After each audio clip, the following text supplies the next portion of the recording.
Suspense.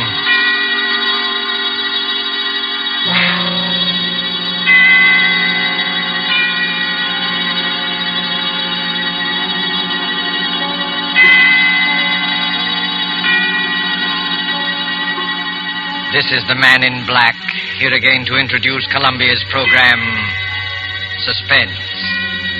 Our leading lady tonight is Miss Nancy Coleman, one of Hollywood's most powerful and resourceful young stars, whose performances you may have admired in King's Row, the current Warner Brothers picture Edge of Darkness, and other noted films. The story called Fear Paints a Picture is tonight's tale of suspense. If you've been with us on these Tuesday nights, you will know that suspense is compounded of mystery and suspicion and dangerous adventure. In this series are tales calculated to intrigue you, stir your nerves, to offer you a precarious situation, and then withhold the solution until the last possible moment. And so it is with Fear Paints a Picture and Miss Nancy Coleman's performance, we again hope to keep you in suspense.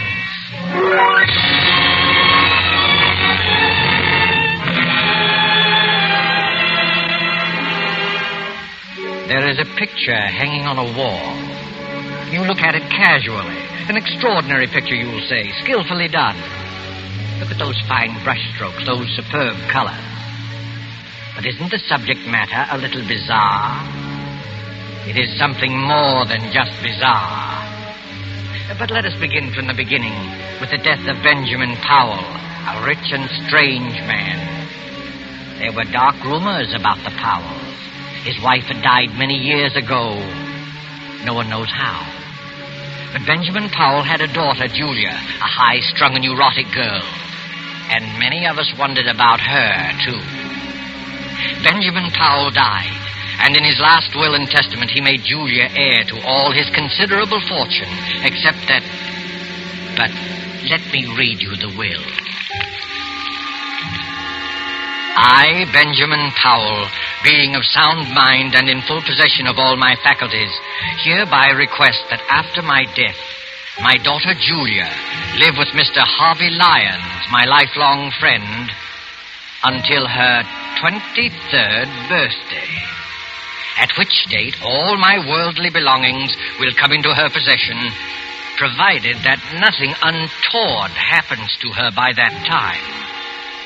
But in the event that she is incapable of taking over my estate upon her 23rd birthday, I hereby appoint Harvey and Laura Lyons as my final heirs, there being no other living blood relatives, and trust to their judgment that they will take care of Julia adequately and with kindness. Signed, Benjamin Powell. 3 months later, seated around the huge, ornate fireplace of the dark wainscoted living room, are 3 silent people. The heavy drapes that run from the high ceiling to the floor move softly in a gust of wind. For the past quarter hour, no one has spoken. Harvey reads his newspaper, Laura knits with nimble fingers, and Julia stares with unseeing eyes at an unopened book. You're not reading, Julia. I'm not concentrating. Are you feeling all right? I'm all right. You do look a little tired, Julia. Perhaps you'd better get some rest. I'm not tired, Harvey. I've been wanting to ask you... In a week, Julia will be 23. Isn't that wonderful, Harvey? Next Tuesday's her birthday. We'll have a party. I'll get old Tom and his fiddle, and we'll have a real old-fashioned party. Harvey, what did Father mean by the will? The will? Julia, perhaps you better go to bed. You look a little pale. The will said I might not be able to take over the estate by my 23rd birthday. What does it mean? I don't remember that. I didn't read the will very carefully. Yes, you did, Harvey. You know what I'm talking about. Perhaps we better discuss it in the morning.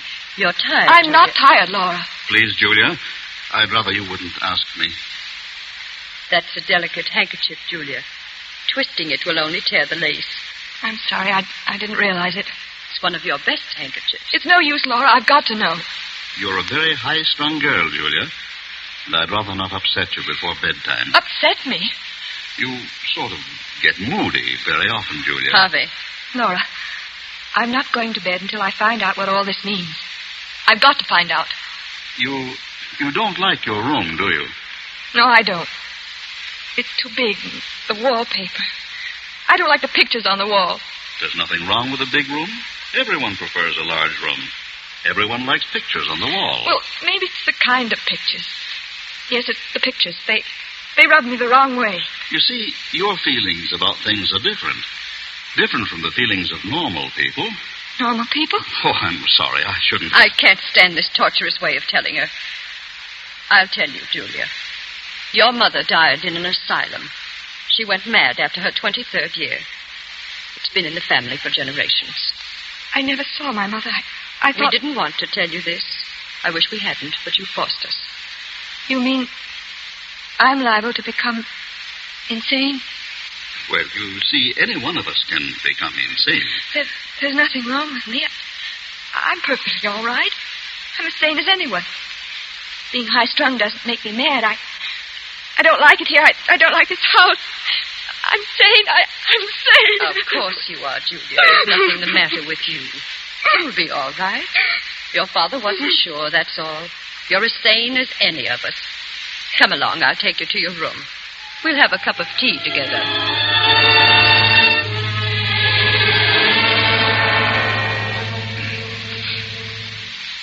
How is she, Laura? She's calmed down. Is she asleep? No, Harvey, she's reading. Well, that must be Dr. Barrows. I'll open the door. Hello, Dr. Barrow. How do you do, Mr. Lyon? Come in, come in. Thank you. This is my wife, Laura. How do you do? I'm glad to meet you, Doctor.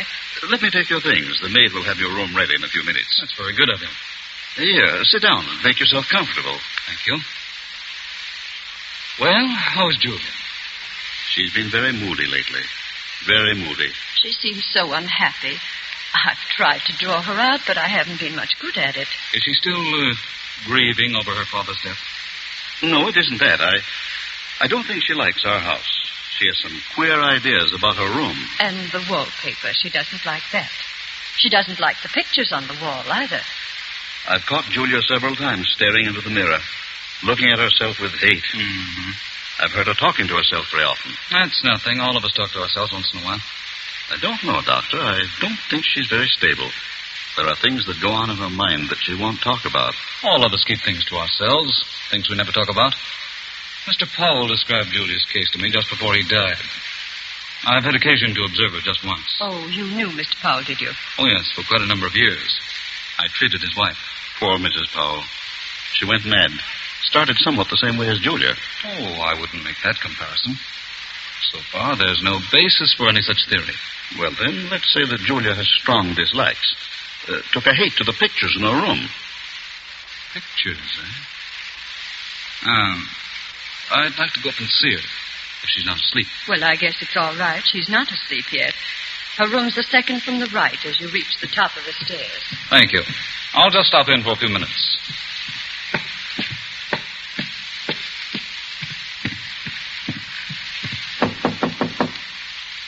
Come in. Hello, Julia. You remember me, don't you?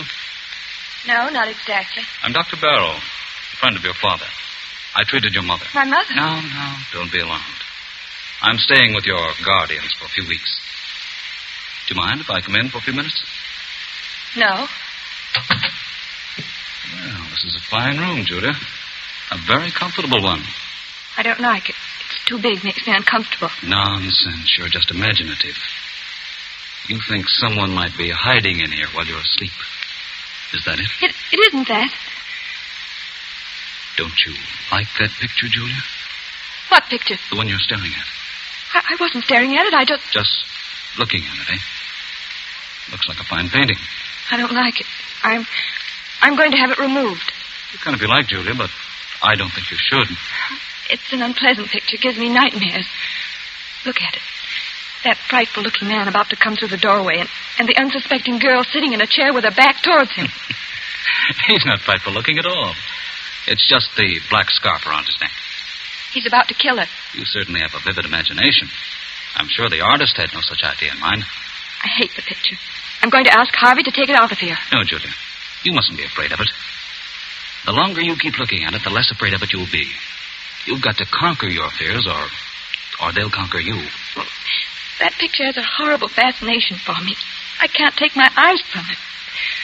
Last night, I dreamed that the man in the picture came through the door with a knife in his hand and killed a girl. It was an awful dream. But that was only a dream.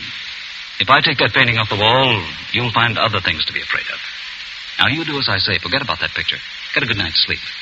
Nothing like a good night's sleep to lift your spirits. If that picture fascinates you, keep looking at it. Don't be afraid of it. Will you do that?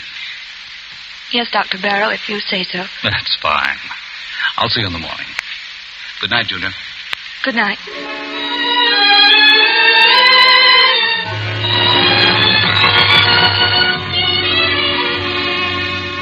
In this big rambling house of Harvey Lyons, midnight came and went.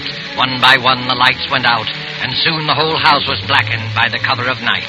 Not a single light gleamed from any window, not a single sound. The ominous rumble of an approaching thunderstorm. In Julia's room, the large room with its many pictures, she was dreaming again of the man in the picture. The figure with the flowing black scarf is alive, and his hands grow longer and longer. Julia tosses in her sleep, as if trying to avoid him, trying not to look at him. Oh. Who's there? Oh. It was only thunder. What a terrible dream. That awful picture. What was that? There's someone in this room. Someone's hiding in this room. The light. Where's the switch? Where is it? Oh, here. There's no one here. It's coming from the ceiling. From up above me. It's my imagination. There's nobody there at this hour. Nobody. I've got to go back to sleep. Dr. Barrow said I need sleep.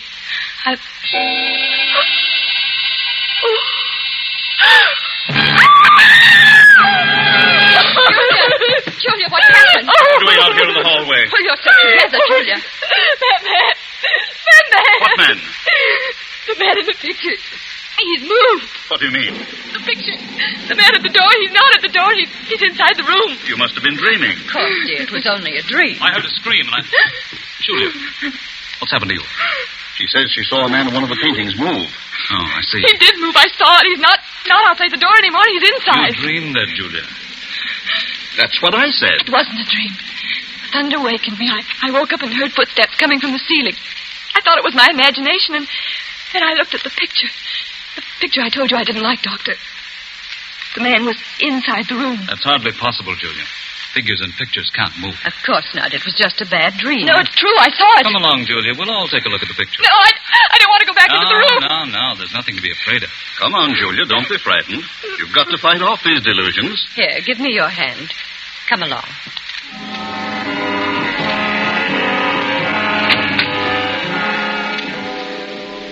Well, now, what picture was it? The one near the bed. Oh, yes, the picture by Gregory. It's one of our oldest paintings. Well, there it is. It's the same as I saw it a few hours ago. Look at it, Julia.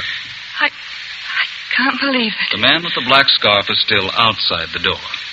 And he'll stay there until that picture crumbles to dust. I could have sworn I saw him inside the room approaching the girl. Dreams can be very vivid. And there are no footsteps coming from the storeroom.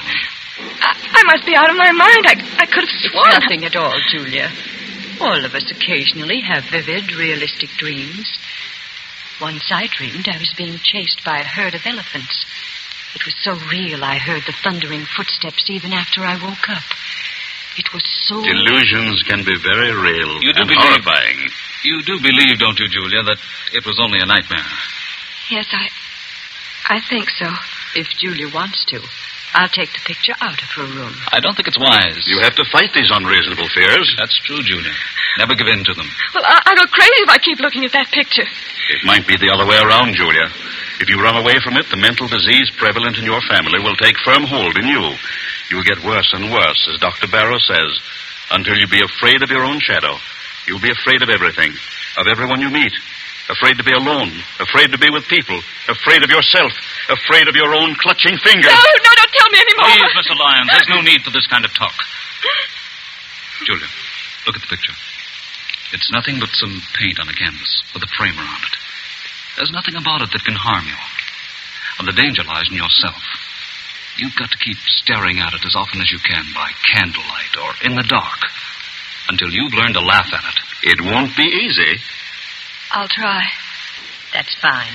I knew you had courage. Get your sedative so that you'll be able to sleep. I'll be all right in the morning. I'm sorry I became hysterical. And I'm sure you won't let yourself go anymore. I promise. You're sure you're not afraid now? No, I'll be all right. I'm sure I'll be all right.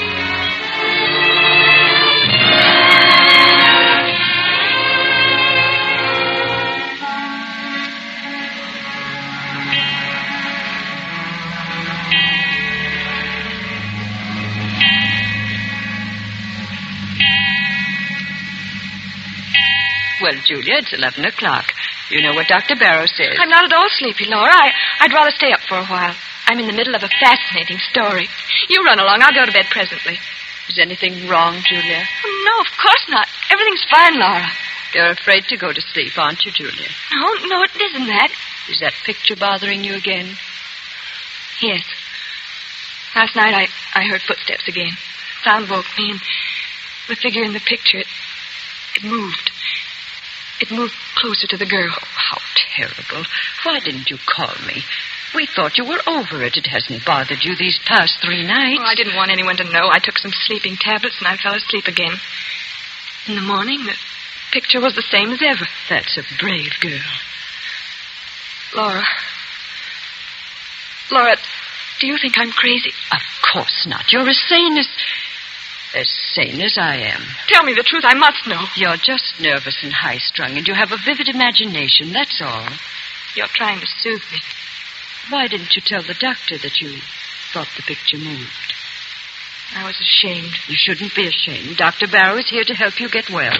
I don't think you are. Oh, that must be Harvey and Dr. Barrow now. Hello, Laura.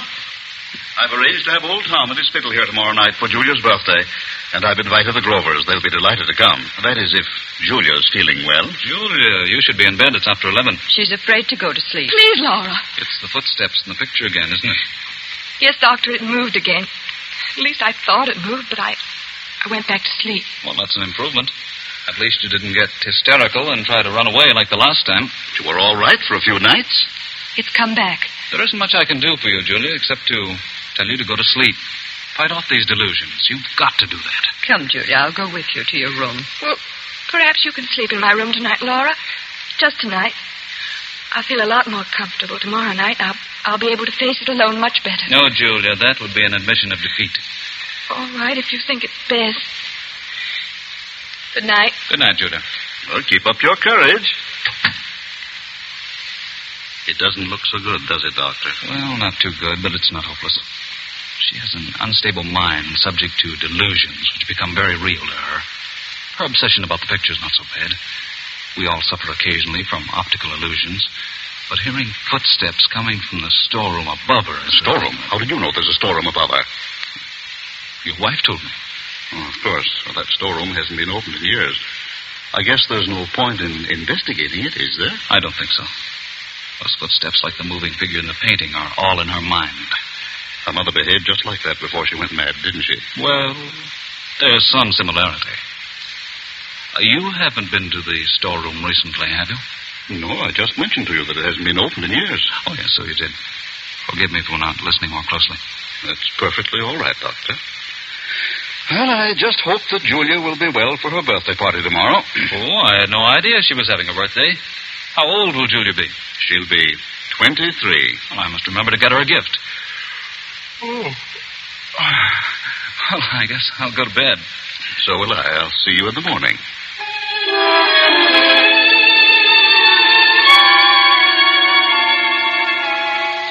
But Julia wasn't thinking about her birthday. During the 10 or 15 minutes she spent in Laura's room, fear fluttered in her heart. When she finally stood alone inside her own room, Panic, black, unreasoning panic began to take hold of her. In wild haste, she began to undress, never looking at the picture. I won't look at it. I won't. I'll go right to sleep. I'll take some pills and fall asleep. What was that? Oh. It was nothing. Nothing at all. All I have to do is keep from looking at the picture. I won't look at it. It can't do me any harm if I don't see it. I mustn't even think of it. I'll think about the trip I made to South America. It was a wonderful trip. The sunset. What was there? Footsteps. Those footsteps again. I mustn't hear it. I mustn't hear it. It was a wonderful trip. The Blue Caribbean. Rio's a beautiful city. Sugarloaf Mountain, the music, the dancing. Those footsteps. It's not footsteps. It's just my heart beating. I'll close my eyes. I'll sleep. Sleep. Why can't I sleep?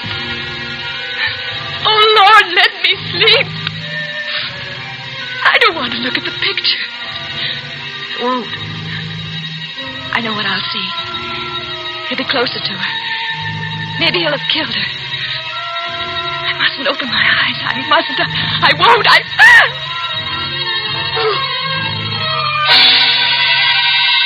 I've got to look at it.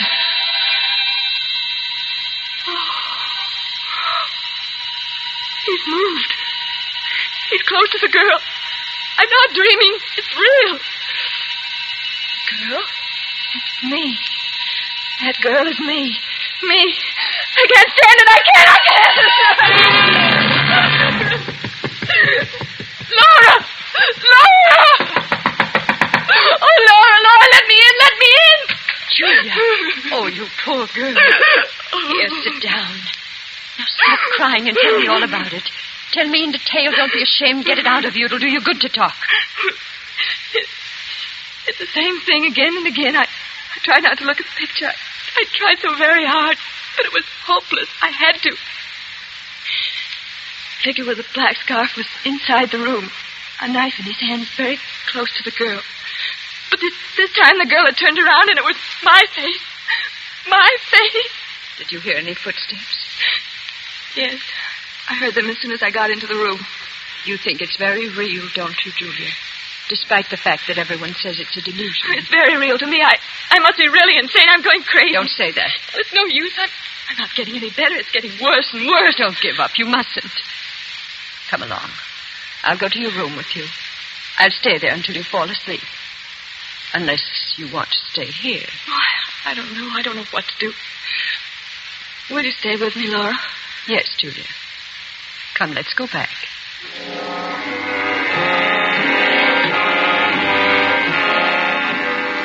Well, the picture doesn't seem to... What's the matter, Laura? Nothing. Nothing at all. There. Did you hear it? Footsteps? It was probably a board creaking. Now you go to sleep. I think everything will be all right in the morning. You won't leave me? No, Julia. I'll be here. Thank you, Laura. Thank you very much.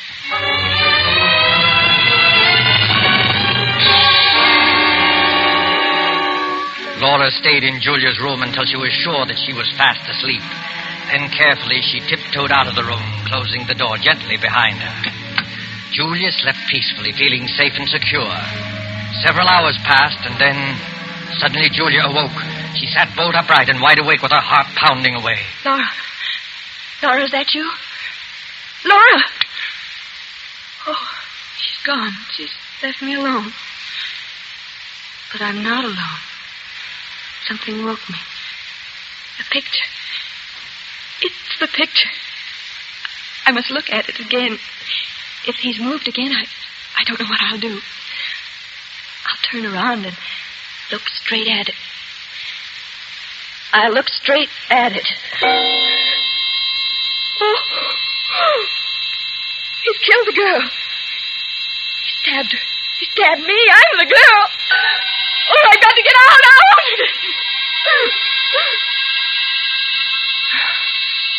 He's no use. I've lost everything. My reason, my sanity.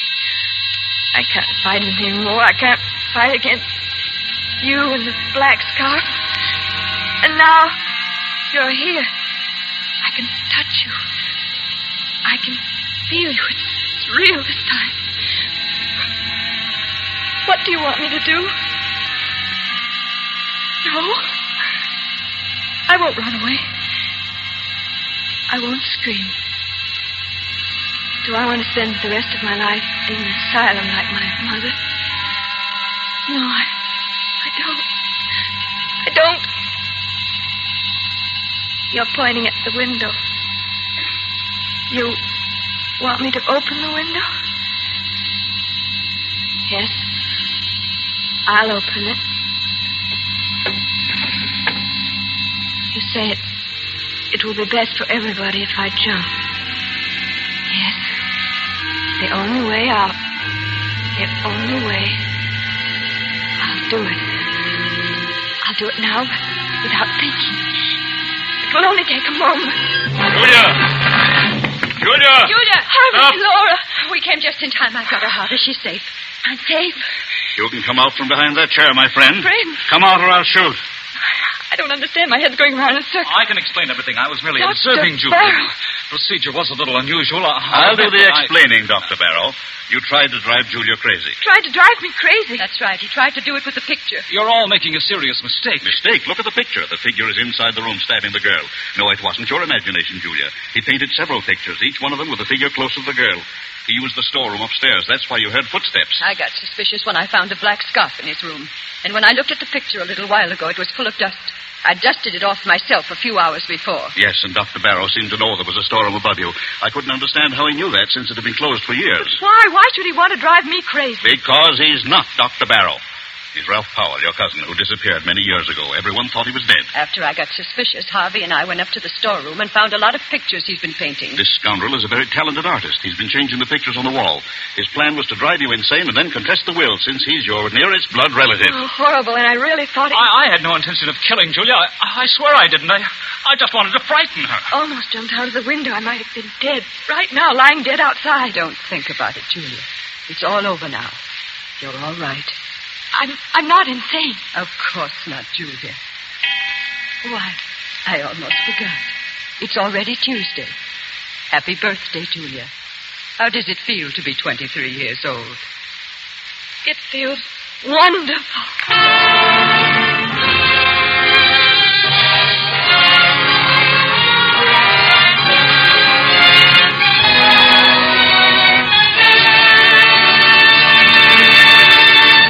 And so closes Fear Paints a Picture, starring Nancy Coleman. Tonight's tale of Suspense. Appearing with Miss Coleman were Edwin Maxwell as Harvey Lyons, Fred Mackay as Dr. Barrow, and Beatrice Benaderet as Laura. This is your narrator, the Man in Black, who conveys to you Columbia's invitation to spend this half hour in suspense with us again next Tuesday, when our star will be Mr. Peter Lorre in the suspense play called The Moment of Darkness. William Spear, the producer, Ted Bliss, the director, Lucien Marowick, the composer, Lad Gluskin, the musical director, and Sigmund Miller, the author, collaborated on tonight's Suspense. This is the Columbia Broadcasting System.